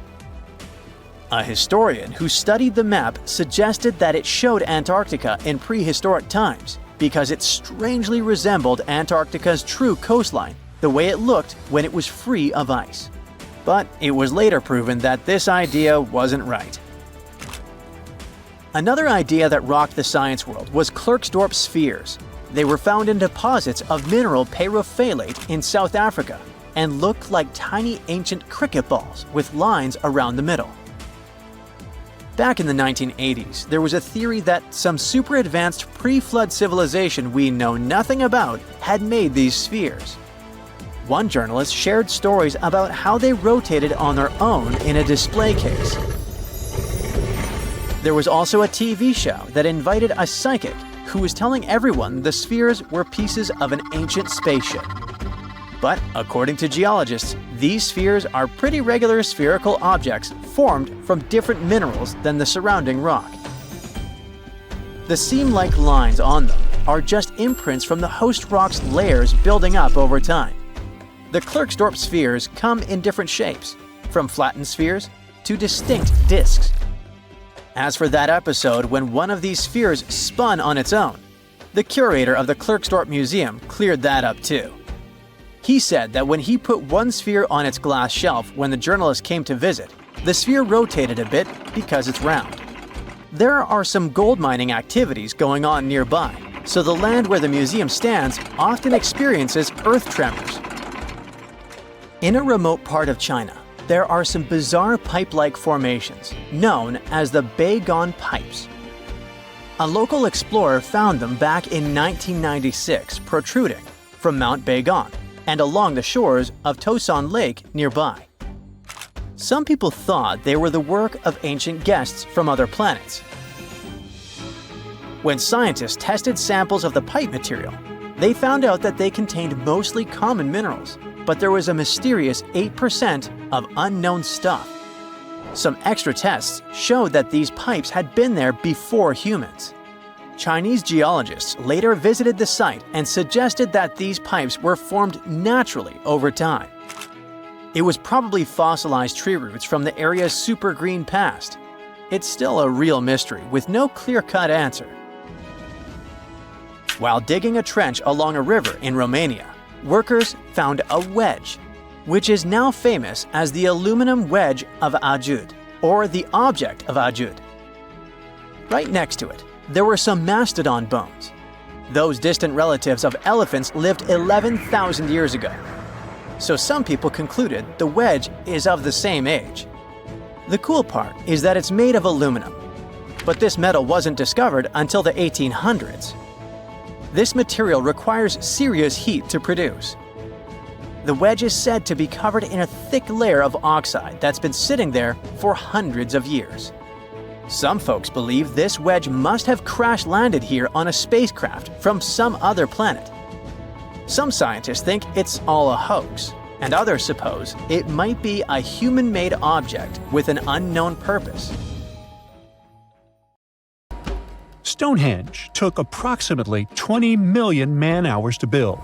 For comparison, an average human doesn't live much over 700,000 hours. This is Jack, one of the first builders of Stonehenge. Let's say Jack lived to be 80 years old, which is extremely improbable, but it makes it easier for me to crunch the numbers, thanks. If Jack had spent his entire life, from age 0 to age 80, working on the Stonehenge project, it would have required approximately 28.5 generations of people doing the same thing to complete it. That's next to impossible. To make it more plausible, let's multiply that by 2. After all, Jack wouldn't want to dedicate his entire life to moving stones, and he didn't live to be that old.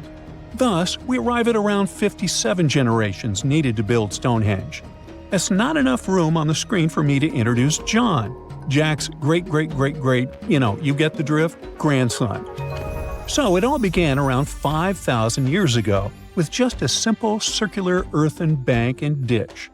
Fast forward to around 26,000 BCE, and the builders replaced that initial structure with a complex arrangement of wooden posts and brought in around 80 dolerite bloom stones from Wales, which were rearranged at least 3 times.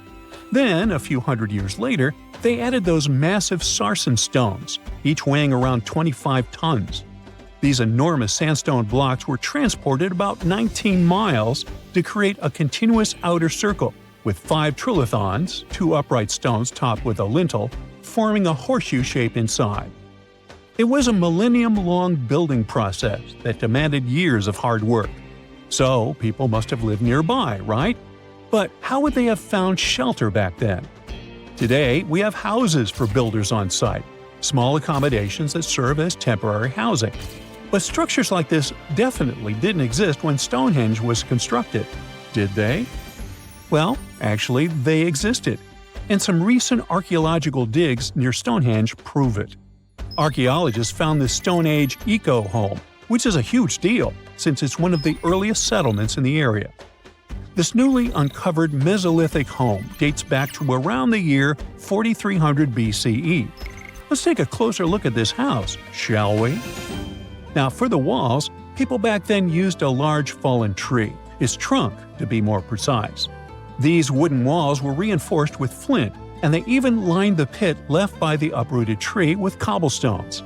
To create the roof, they opted for animal hides, which sounds like a wise choice. They must have provided protection against the unpredictable weather of the British Isles. Now, you might be wondering, the weather in Britain is indeed unpredictable, and it has been that way since time immemorial. So, how did the builders manage throughout most of the year, particularly during the winter months? Well, the answer is simple. There was a hearth on site, which isn't surprising, but the system they employed was quite ingenious.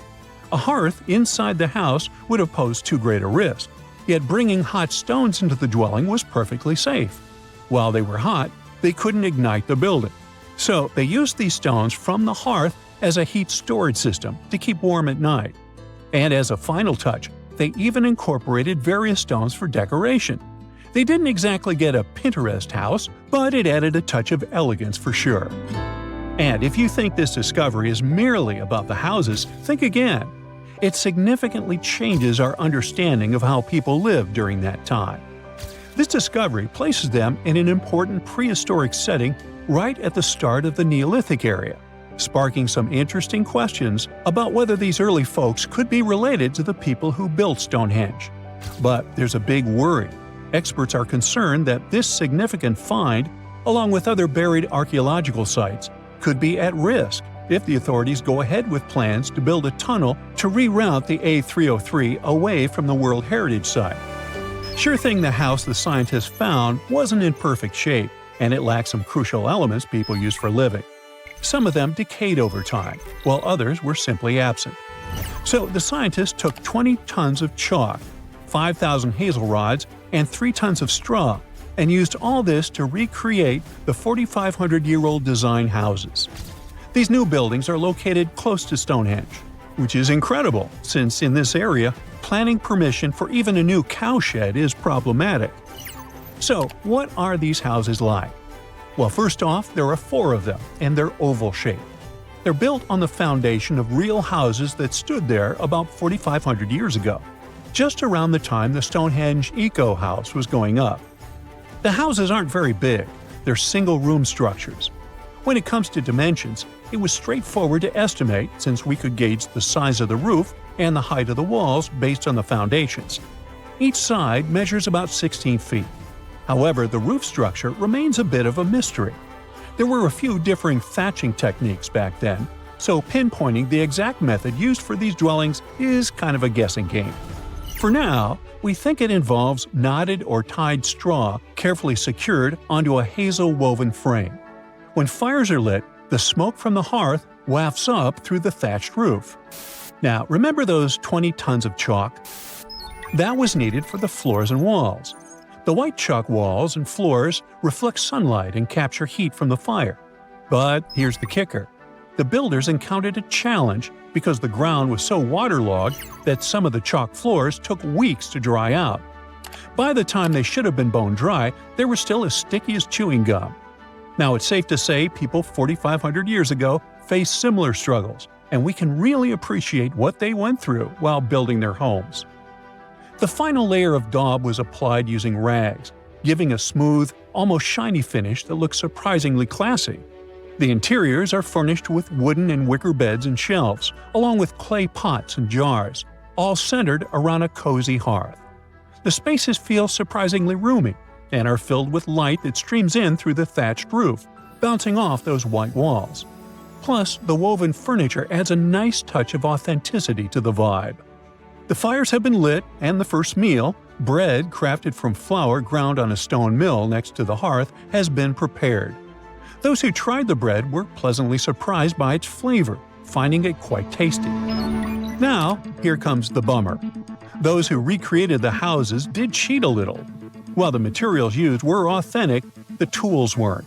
They used cement mixers to mix the daub, wheelbarrows to transport the timber, and logs by the hearth were split with steel axes instead of stone ones. Still, the builders aren't professionals, they're volunteers. So I think a bit of cheating is totally cool in this case. There are other volunteers on site who are more than happy to chat about the daily activities of the Stonehenge builders, from grinding grain with a quern to making rope from rushes. But these houses and the Eco House aren't the only remarkable things in the Stonehenge area. Some years ago, archaeologists uncovered a burial site close to Stonehenge that predates the monument itself. This Neolithic long barrow, dating back approximately 56 to 5,700 years, likely contains the remains of some of Britain's earliest inhabitants. The burial site was identified through aerial images that revealed its distinct shape beneath the crops. Salisbury Plain is rich with ancient sites, including Stonehenge, various mounds, and monuments. The area has remained undisturbed over the centuries, which is likely why so many ancient structures are still intact. This discovery also shows a significant shift in human lifestyle during that era, marking a transition from a nomadic existence to settled farming and animal husbandry, much like the Eco House itself. The long barrow in question measures about 85 feet long and 65 feet wide, though much of its above-ground structure has been lost to farming over the years.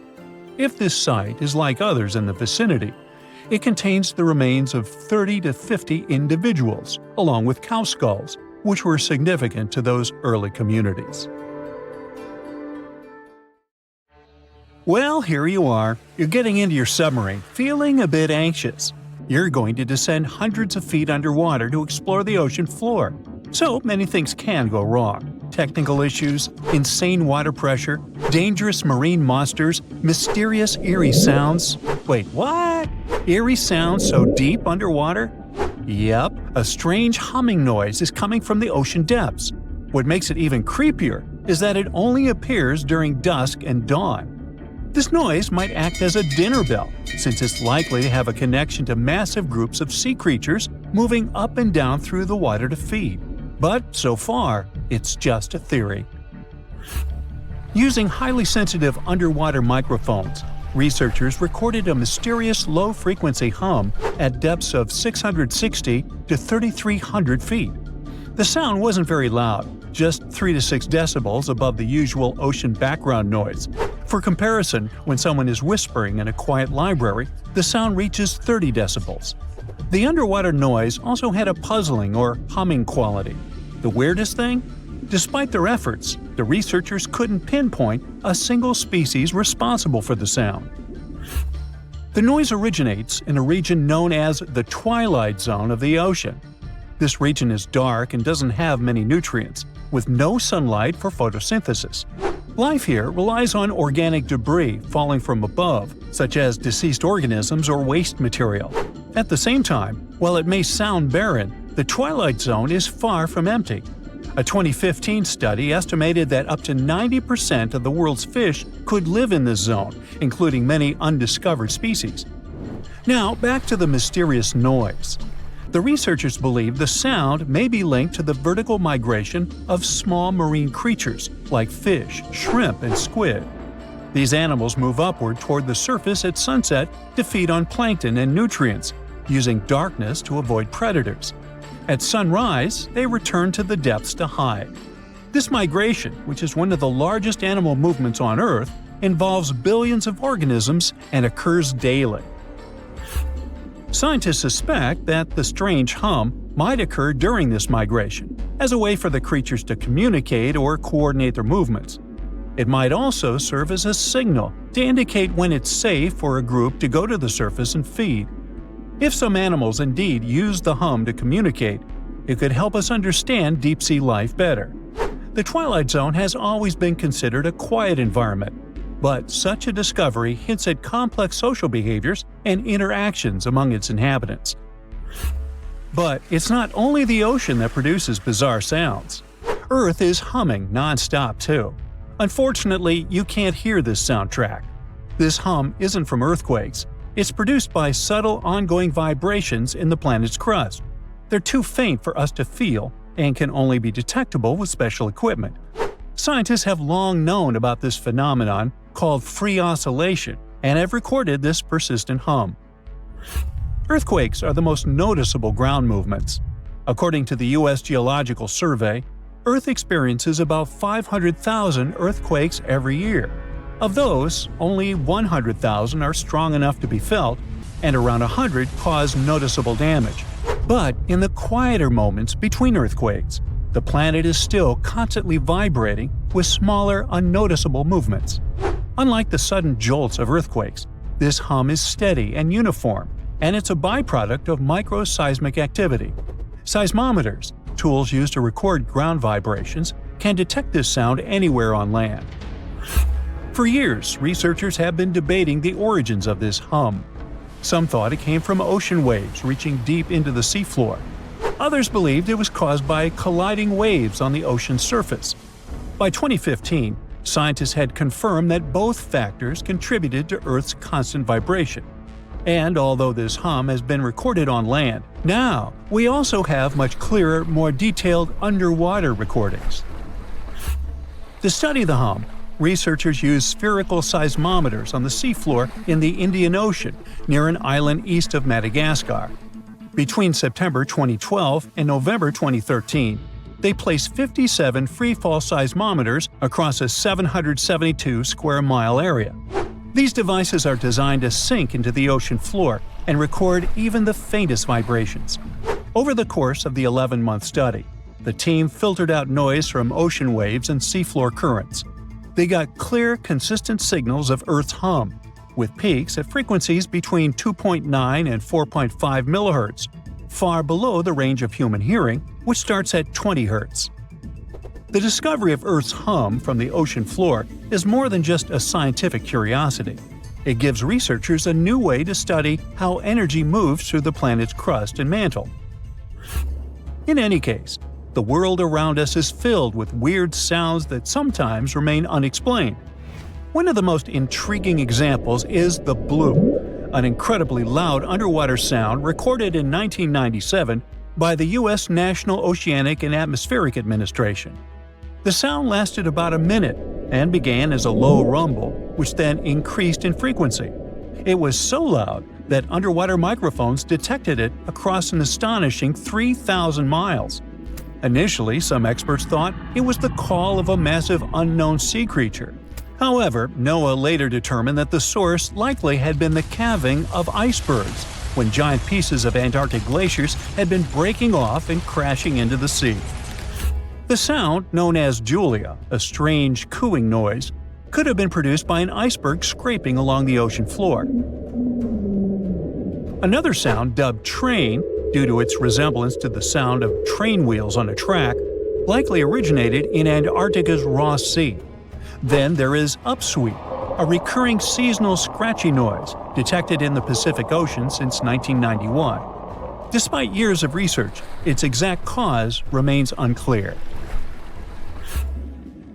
The underwater world also has bizarre sounds that can be described as choirs of fish. Scientists studying marine life off the coast of Port Hedland in Western Australia discovered that many fish species sing in synchronized choruses at dawn and dusk, much like birds. Over 18 months, researchers recorded tons of sounds, including foghorn-like calls from black jewelfish and rhythmic ba-ba-ba sounds from batfish. These fish songs, which often involve repetitive calls that overlap in large groups, are especially important for breeding, feeding, and territorial behavior. Deeper in the ocean, NOAA researchers also explored the sounds of the Challenger Deep, the deepest part of the Mariana Trench. They used a titanium-encased microphone that managed to survive the crushing pressure, over 1,000 times the atmospheric pressure at sea level. Over 23 days, the recorder captured loads of noises, from the haunting songs of whales to the rumble of distant earthquakes. Now, we've already figured out that the ocean is filled with strange sounds, but you can also hear weird noises above ground. One of the most puzzling is the hum, a low-pitched noise reported by people in specific areas, such as Taos, New Mexico, or Bristol, England. The sound is often described as a faint engine-like drone, and its source remains a mystery. Some researchers think it might be a psychological phenomenon, where people focus on subtle background sounds they might otherwise ignore. In any case, no definitive answer has been found yet. Geological formations can sing too. Utah's Rainbow Bridge, a massive 300-foot-high sandstone arch, vibrates like a guitar string when exposed to sounds, distant earthquakes, or waves near Lake Powell. Scientists have studied its frequencies to understand how such vibrations could affect the bridge's stability over time. Interestingly, visitors to the Rainbow Bridge have reported hearing faint humming sounds too. The skies also have their own eerie noises. For centuries, people in polar regions have described faint sizzling, popping, and cracking sounds, accompanying auroras. A Finnish researcher made the first known recordings of these sounds and traced their origin to electrical discharges in the lower atmosphere, about 230 feet above the ground. These charges, caused by magnetic storms fueling auroras, produce faint sounds during calm and clear nights. Other natural phenomena, such as icebergs grinding against the seafloor or volcanic activity on the ocean floor, produce groans, rumbles, and crackling sounds that scientists study to learn about glacial movements and underwater geological activity. I myself produced many unusual sounds and rumbles, but that's a subject for another video or my next annual review.